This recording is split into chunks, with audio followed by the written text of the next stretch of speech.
Get straight to it. Joining us now, co-host of the Prof G Markets podcast, Ed Elson, staff writer for The New Yorker, Susan Glasser, and co-founder and director of economic policy at Veda Partners, Henrietta Treyz. Henrietta, starting with you, the Commissioner of Labor Statistics fired by the president, in Trump's words, for faking the jobs numbers and, quote, manipulating them for political purposes. Let's just fact check that. This is offensive in the extreme. When we traffic in economic circles, I mean, I speak with chief economists, folks at BLS, Federal Reserve folks, Treasury folks all day, every day, and I have for 15 years now. What is happening here is about the worst case scenario that you could envision. Our data collection, our statisticians, our professors, the economists at all these agencies are the envy of the world in terms of their data collection. And it really recalls to me Trump's first term when he started telegraphing that he felt like democracy was a disadvantage versus President Xi's situation and a communist governing system, wherein he can famously manipulate the data coming out of China. And Trump viewed that as a disadvantage that the United States had to adhere to because we have open, free data collection and reporting that is outside of his purview. And that's what he's undermining today. And it is about the worst thing you can do in economic circles right now. So, Ed, respond to that and also give us a sense of what you think this would do to markets today. Well, I just want to first be honest. I thought I was going to come on here and talk about tariffs because that was the news that we were reacting to. I'm being completely honest. 5 minutes ago, I learned about what happened here. So I'm reacting in real time. And I think my initial reaction is this is what cartoon dictators do. You know, if you don't like the data, you say that the data is lying, you blame the numbers.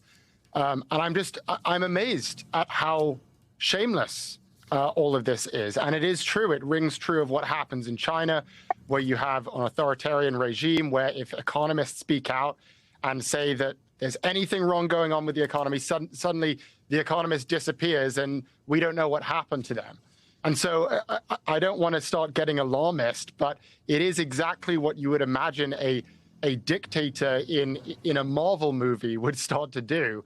That is my live, honest reaction. I'm going to keep paying attention to what's happening to the markets. We've seen a lot of taco-type reactions from the markets thus far. The market's saying, okay, we don't really believe you. It's fine. He's not really going to do it. I mean, first he said July 9th was the deadline, then August 1st. Now he's pushing it to August 7th. But with this, I don't know. Maybe this cuts it. I'm not sure. Okay. Well, so let's talk about the tariffs for just a second here. What's a bigger issue for the markets? This, perhaps, the tariffs, or the job situation that we see evolving today as well? Well, it's honestly very... go ahead. Either Sorry. one of you. Ed, take it first, and then we'll get to you.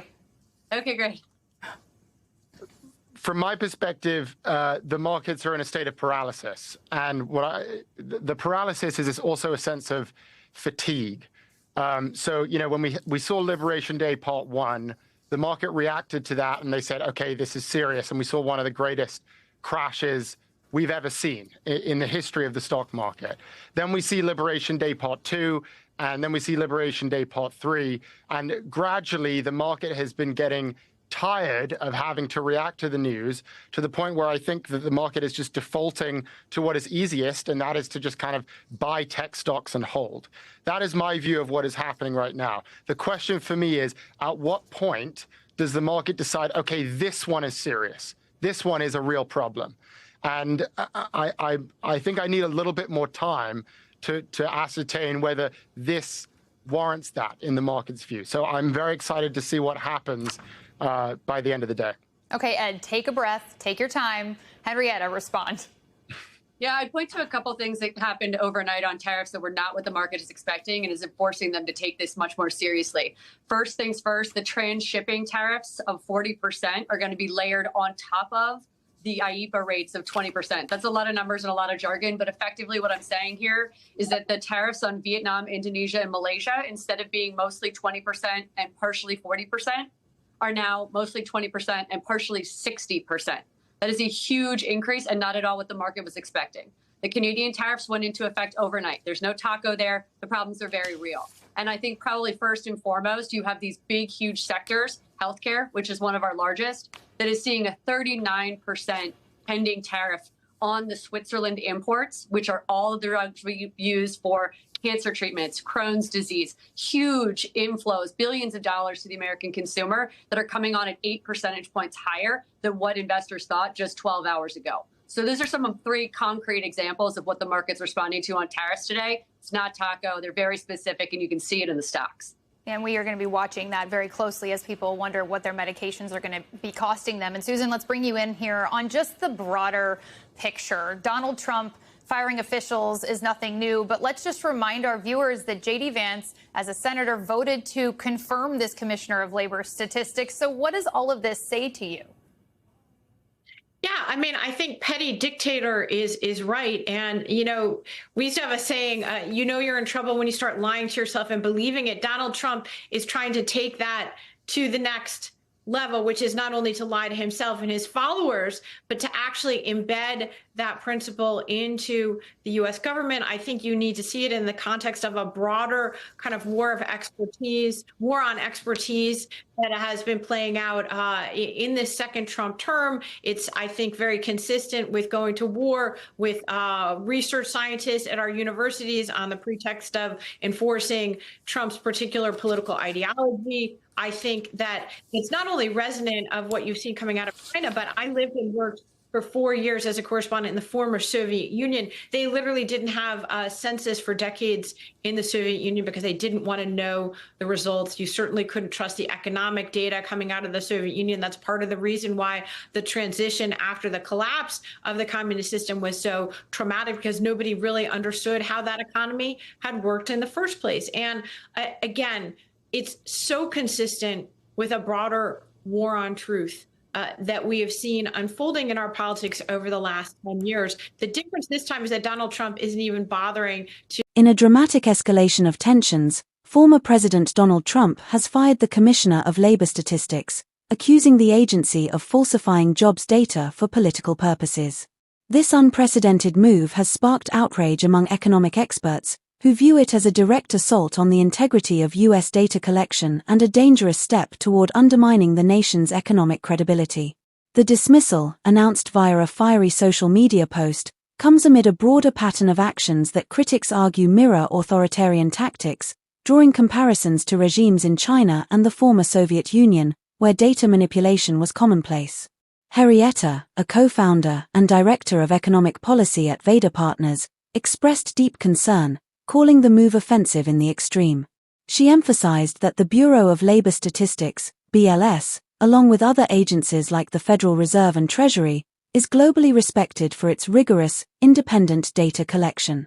Henrietta warned that Trump's actions threaten to erode this trust, recalling his first term when he openly envied the ability of authoritarian leaders like China's President Xi to control economic narratives. She described the firing as the worst thing you can do in economic circles, signaling a troubling shift toward politicizing critical economic data. Ed Elson, co-host of the Property Markets podcast, was equally stunned, admitting he learned of the firing just minutes before commenting. He labeled the move as something cartoon dictators do, accusing Trump of blaming the data when it doesn't suit his narrative. Elson drew parallels to authoritarian regimes where dissenting economists mysteriously disappear.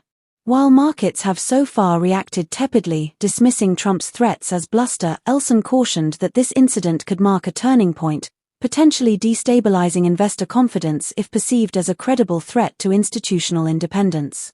The discussion also touched on Trump's recent tariff policies, which have added to market uncertainty.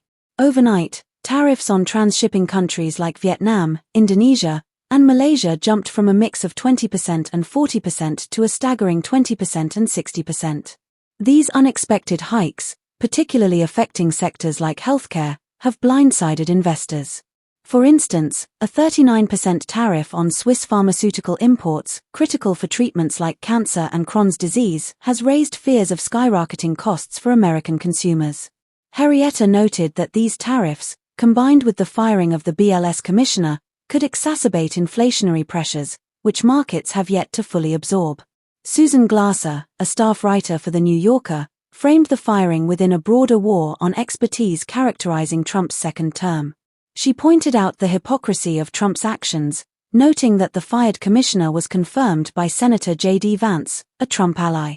Glasser compared the situation to the Soviet Union's refusal to conduct a census to avoid inconvenient truths, warning that such moves could plunge the U.S. into a similar crisis of trust. She described Trump's actions as petty dictator behavior, arguing that they represent a deliberate effort to embed falsehoods into the fabric of government operations. The panel also addressed Trump's renewed attacks on Federal Reserve Chair Jerome Powell, whom he has threatened to sideline.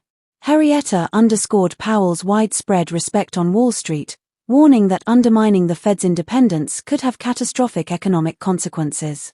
She highlighted the interconnectedness of the BLS's role in producing both labor and inflation data, suggesting Trump's actions are a preemptive strike to discredit upcoming inflation reports as tariffs drive prices higher. Elson echoed this, noting that corporate earnings already signal impending price hikes, likely by fall, as businesses grapple with the tariff fallout. As markets brace for potential volatility, the firing of the BLS Commissioner and the tariff hikes have raised alarms about the stability of America's economic framework. Critics warn that these moves not only threaten domestic prosperity but also embolden adversaries like China and Russia, who benefit from a weakened U.S. system. With inflation looming and institutional trust under siege, the nation faces a critical juncture in navigating these turbulent economic waters.